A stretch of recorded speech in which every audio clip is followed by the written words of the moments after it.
গত বছরের জুনে ইরানের কয়েকটি পরমাণু কেন্দ্রে মিডনাইট হ্যামার নামে যৌথ অভিযান চালায় আমেরিকা ও ইসরায়েল। 12 দিনের ওই যুদ্ধে তেহরানের কয়েকটি পরমাণু কেন্দ্র সম্পূর্ণরূপে ধ্বংসের দাবি করেন প্রেসিডেন্ট ডোনাল্ড ট্রাম্প।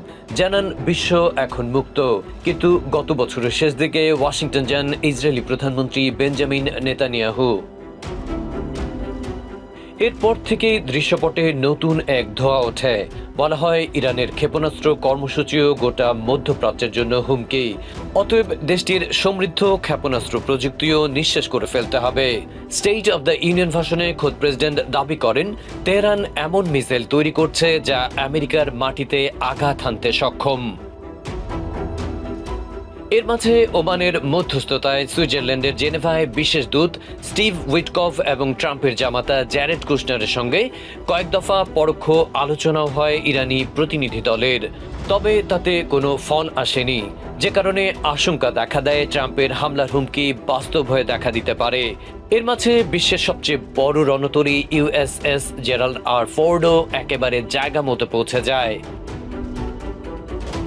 স্থানীয় সময় শনিবার ভোরের আলো তখনও পুরোপুরি ফোটেনি।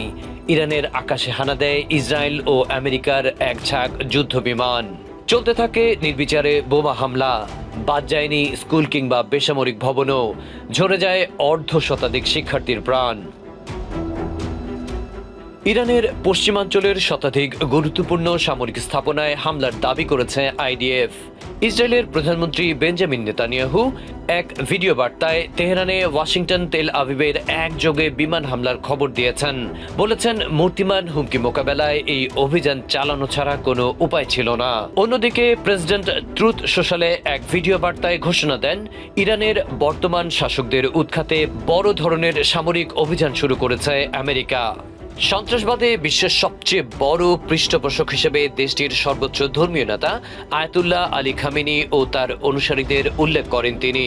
সেই সঙ্গে Islamic revolutionary guard corps IRGC সহ দেশটির সশস্ত্র বাহিনী ও আইন শৃঙ্খলা বাহিনীর সদস্যদের আত্মসমর্পণের নির্দেশ দিয়েছেন। ট্রাম্প বলেছেন অস্ত্র সমর্পণ করলে তাদের ক্ষমা করে দেওয়া হবে, অন্যথায় নিশ্চিত মৃত্যুর মুখোমুখি হতে হবে। ইরানের জনগণের উদ্দেশ্যে প্রেসিডেন্ট বলেন তাদের মুক্তির স্বাদ ফিরিয়ে দিতেই এই অভিযান চালানো হচ্ছে। তাই হামলা শেষে জনতাকে সরকারি ক্ষমতা নিজেদের হাতে তুলে নেয়ার আহ্বান জানান ট্রাম্প। প্রেসিডেন্ট বলেন যুদ্ধে ক্ষয়ক্ষতি হয়, তবে বৃহত্তর স্বার্থে তা মেনে নিতে হয়। অন্যদিকে সূত্রের বরাতে আল জাজিরা বলছে সর্বোচ্চ নেতার অবস্থানের খুব কাছাকাছি বিমান হামলা চালানো হলেও এখনও খামেনি এবং প্রেসিডেন্ট মাসুদ পেজেশকিয়ান নিরাপদেই আছেন।